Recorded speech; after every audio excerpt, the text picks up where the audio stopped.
I'm going to provide you one illustrative framework for a fiscal sustainability amendment. But before I do, I want to remind you that what really matters is debt to GDP and interest as a percent of the budget. And that while we desperately need a fiscal responsibility amendment, that even with a fiscal responsibility amendment, certain things are going to happen in order to restore fiscal sustainability.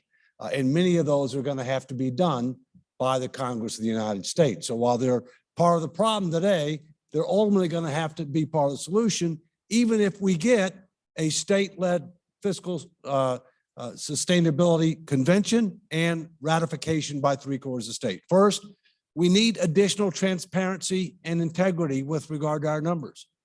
You saw that, believe it or not, I added up the numbers. Over 2/3 of our financial obligations are not on the balance sheet of the United States. Stated differently, less than 1/3 of our financial obligations are on the balance sheet.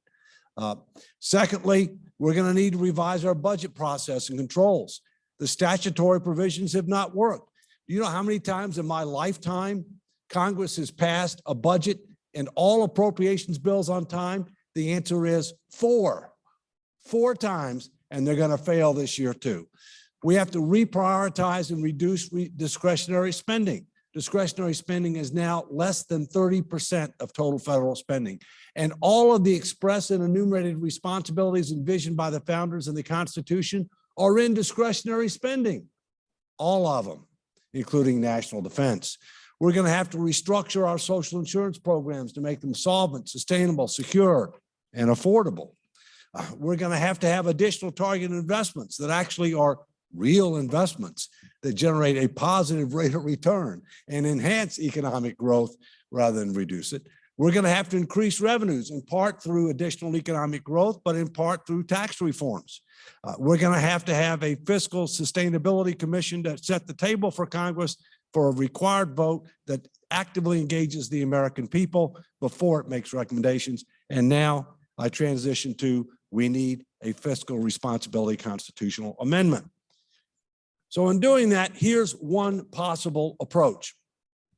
The approach is a public debt to GDP constitutional limit. In fact, two public debt to GDP constitutional limits. The first one I will refer to as a credit card limit.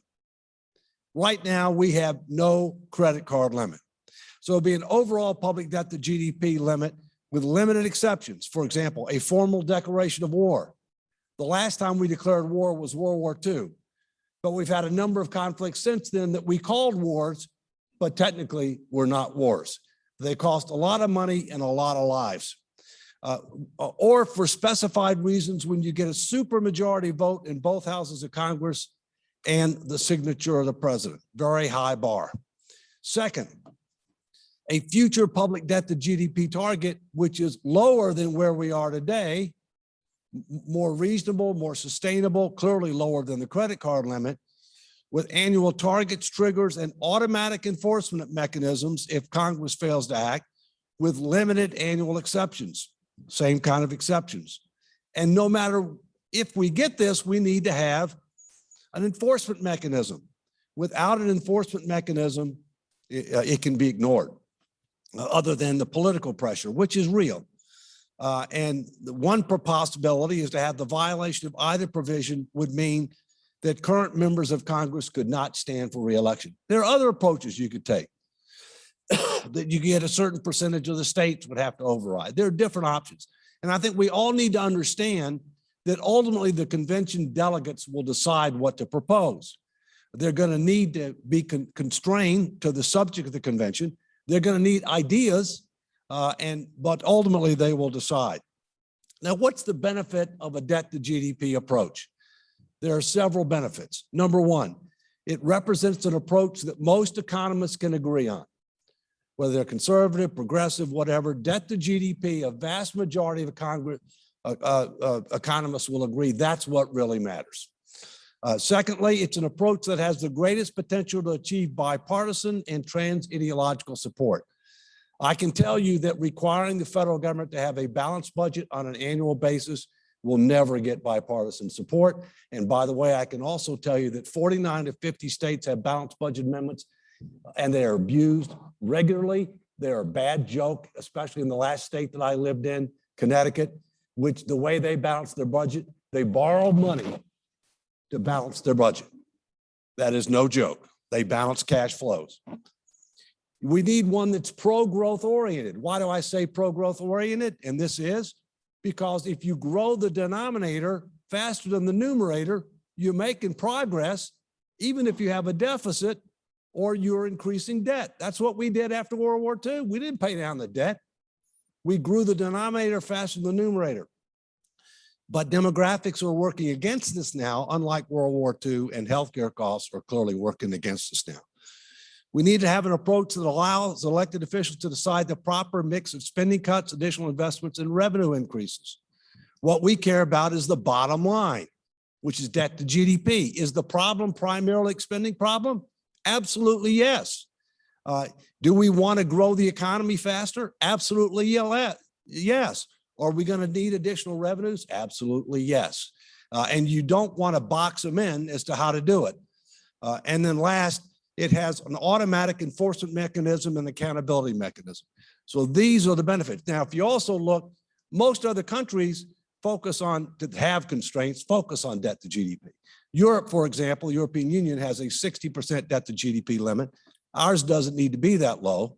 Most countries, but not all countries, comply with it. The ones in the north typically do. The ones in the south typically don't. Different story. It's kind of the opposite in our country, isn't it? You know, kind of the ones in the south tend to comply and the ones in the north don't, but that's a different story. I won't go there. So those are the benefits of a public debt to GDP approach. That's one way. But now I'm going to offer 2 copies of my book to whoever can answer these questions correctly. First question: what is the name of the past great power who was both a republic and an empire that fell from being a global superpower to being not in existence anymore because of the following reasons: fiscal irresponsibility, political instability, moral decay. She had her hand up. Wait a minute. She had her hand up. So moral decay, overextended military, and inability to control its borders. You had your hand up first, so Rome is correct, okay? The Roman Republic then became an empire. Do those sound familiar? Do those factors sound familiar? Second question. All right, don't raise your hand until the end, and then we'll see. All right, second. Which American leader warned us about 4 things: excessive debt, foreign wars, regionalism, and factionalism? George Washington. George Washington. If you give me your address and name, I will send you one myself, okay? I've only got 2 with me. Thank you very much. That's correct. We need to learn from history. We need to learn from others. We need to take steps to create a better future. You need to be part of the solution. Thank you very much. Thank you, David.